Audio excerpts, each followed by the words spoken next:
ঠিক আছে সেটেলমেন্ট এদিকে এদিকে ও দাদা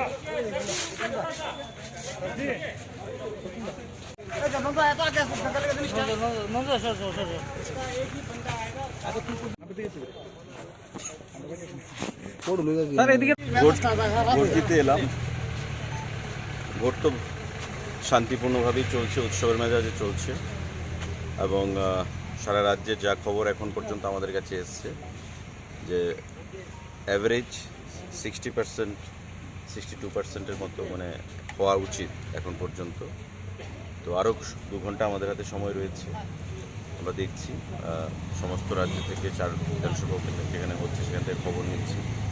আশা করি আমাদের যে রেকর্ড ত্রিপুরা রাজ্যের ভোট কেন্দ্রকে মানে ভোটদানকে নিয়ে উৎসবের মতো, সেটা আমরা রেকর্ডটা ব্রেক করতে পারবো। বিক্ষিপ্ত কিছু ঘটনা আমরা শুনতে পেয়েছি, বা সেখানে সাংবাদিক আক্রান্ত হোক বা সেখানে ছুরি দেখাতে হোক, ছয়াগত। দেখুন, ভারতবর্ষে এমন কোনো রাজ্য নেই যেখানে নির্বাচনে কোনো ঘটনা ঘটে না। যদিও এটা কাম্য নয়, কিন্তু নির্বাচনের প্রত্যেক দলই ক্ষমতায় জিততে চায়। কিন্তু কিছু কিছু জিনিস এখানে যেটাকে যা হয়নি সেটাকেও রটনা করা হচ্ছে। অনেক নাটক মঞ্চস্থ হয়েছে বিগত দিনে, আপনারা দেখেছেন। এই নির্বাচনকে কেন্দ্র করে সিম্পেথি ভোট আদায় করার চেষ্টা করা হয়েছে এবং যে ঘটনা ঘটেনি সেই ঘটনাগুলো পাবলিসাইজ করে বিরোধী দল কংগ্রেস এবং সিপিআইএম তারা একে অপরের সুরে কথা বলছে। তো আমি আপনাদেরকে বলবো, মানুষকে বলবো, যেন এই সমস্ত বিক্ষিপ্ত ঘটনা যেগুলো গোয়েবলসীয় কায়দায় প্রচার করা হচ্ছে তাতে যেন তারা কান না দেন, গুজবে কান না দেন।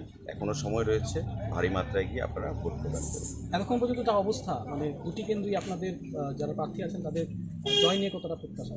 4 আসনেই আমরা জয়ী হব, 4-0 আসনে। মানে আমাদের যেটা বিরোধী দল থেকে বারবার অভিযোগ করা হচ্ছে, আজকেও প্রেস কনফারেন্সের মাধ্যমে এই অভিযোগটা করা হচ্ছে যে শান্তিপূর্ণভাবে ভোট করতে দিচ্ছে না, আউটসাইডারে যারা রাজধানী দখল করে রেখেছে, এই বিষয়গুলোকে শাসক দল হিসেবে। দেখুন, নির্বাচন হয় বিশেষ করে বিধানসভার উপনির্বাচন ইলেকশন কমিশন অফ ইন্ডিয়ার আন্ডারে।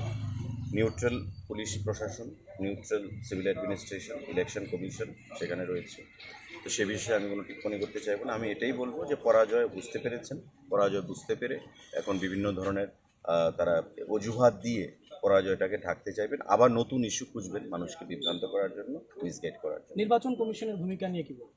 100% অবাধ শান্তিপূর্ণ ভোট হচ্ছে। কমিশন সমস্ত দিক থেকে সমস্ত বিষয়গুলো যত্ন সহকারে লক্ষ্য রেখেছে এবং আমরা কমিশনকে ধন্যবাদ জানাবো অবাধ এবং শান্তিপূর্ণ ভোট নির্বাচন করার জন্য। এই ধরনের মানে যারা প্রচার করছে, মানে কি বিরোধীদের কোনো মানে চক্রান্ত হতে পারে? নিশ্চয়ই, আমরা আগেও বলেছি যে সিপিআইএম এবং কংগ্রেস তাদের পায়ের তোলার জমি নেই, তার জন্য তারা এই ধরনের প্রচার করছে। তো স্বাভাবিকভাবেই মানুষ, শিক্ষিত মানুষ, ছয়াগরতলা, আটবরদুয়ালি, তারা এই সমস্ত গোয়েবলসীয় প্রচারে কাঁধ দেবেন না, বিভ্রান্ত হবেন না।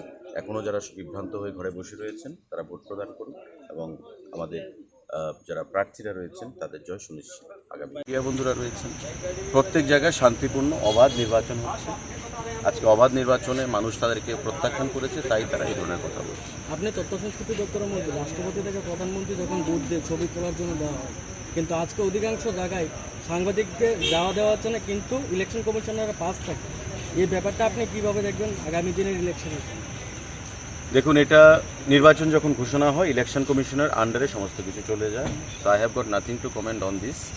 ইলেকশন কমিশন সঠিকভাবে দেখবে কোথায় কি হচ্ছে না হচ্ছে। যদি কারোর কোনো বক্তব্য থেকে থাকে সেটা নির্বাচন কমিশনের সঙ্গে যেন আলোচনা করেন এবং নিশ্চয়ই নির্বাচন কমিশন সঠিক উত্তর, সঠিক জবাব তাদেরকে প্রদান করবে।